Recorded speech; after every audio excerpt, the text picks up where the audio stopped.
Halo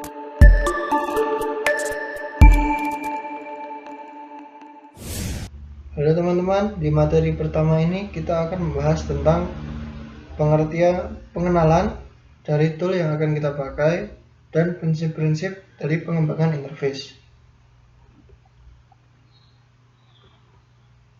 Yang pertama, tool yang kita pakai itu adalah Marvel App.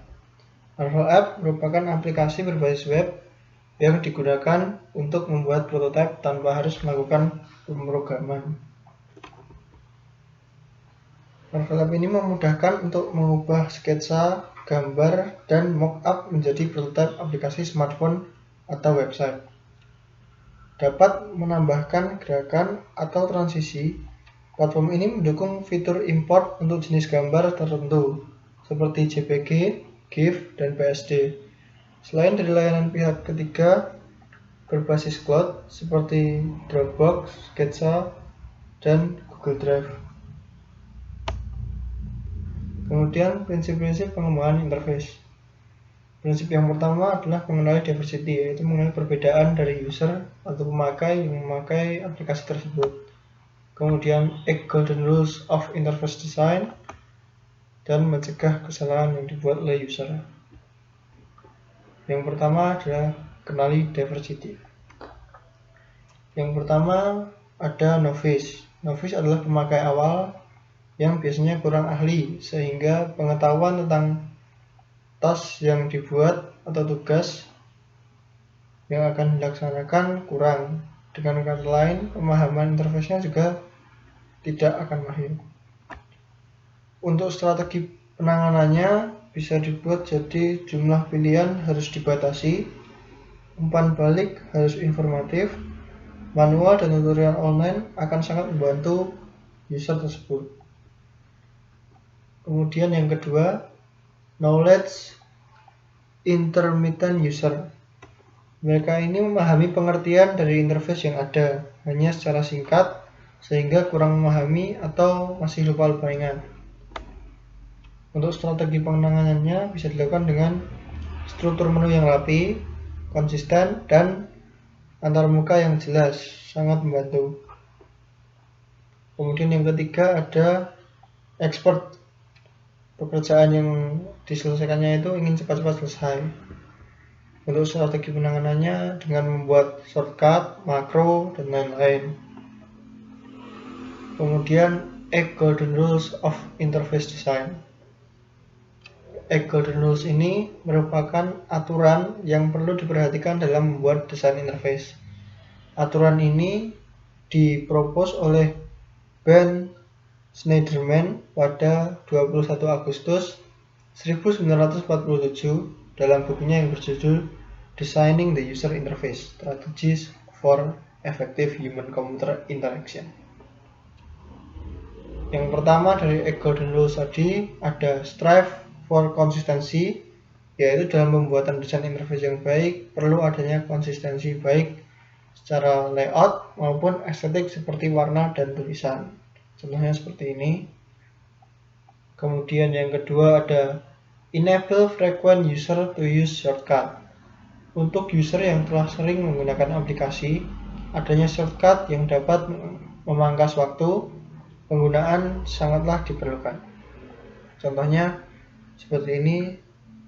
Kemudian yang ketiga ada offer informative feedback, yaitu untuk memberikan informasi mengenai apa yang telah atau sedang dilakukan oleh user.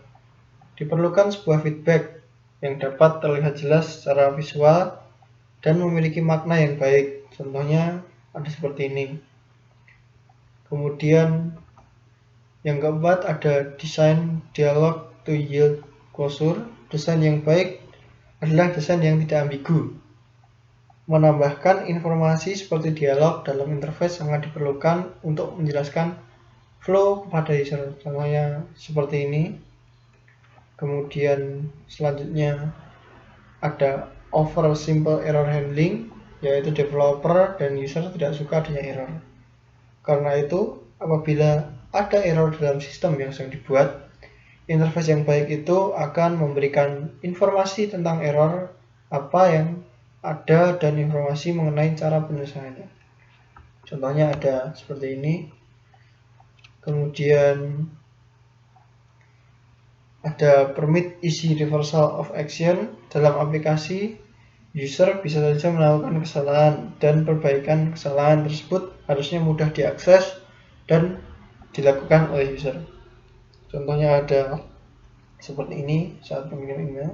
Kemudian ada support internal locus of control. Dalam interface yang baik, user harusnya memiliki kepercayaan tinggi bahwa aplikasi yang ia gunakan dapat dikontrol sepenuhnya oleh user tersebut. Contohnya ada seperti ini. Kemudian yang terakhir ada reduce short-term memory load, yaitu dalam interface yang baik, informasi visual sangatlah penting karena user dapat dengan nyaman menggunakan aplikasi tanpa harus mengingat-ingat flow yang perlu dilakukan dengan cara menghafal bagian-bagian dari layar. Contohnya ada seperti ini. Kemudian selanjutnya ada mencegah kesalahan. Contoh dari mencegah kesalahan yaitu memperbaiki atau memberitahu user jika terdapat suatu code yang tidak bersesuaian, misalnya ada tanda string pada C++. Kemudian command completion yaitu mengenali kekurangan atau kesalahan perintah dan kemudian melengkapinya atau memberi pilihan sebagai ganti mengetik. Contohnya seperti auto text pada keyboard handphone. Kemudian selanjutnya ada guideline atau pedoman kalian selama di materi pertama ini. Ada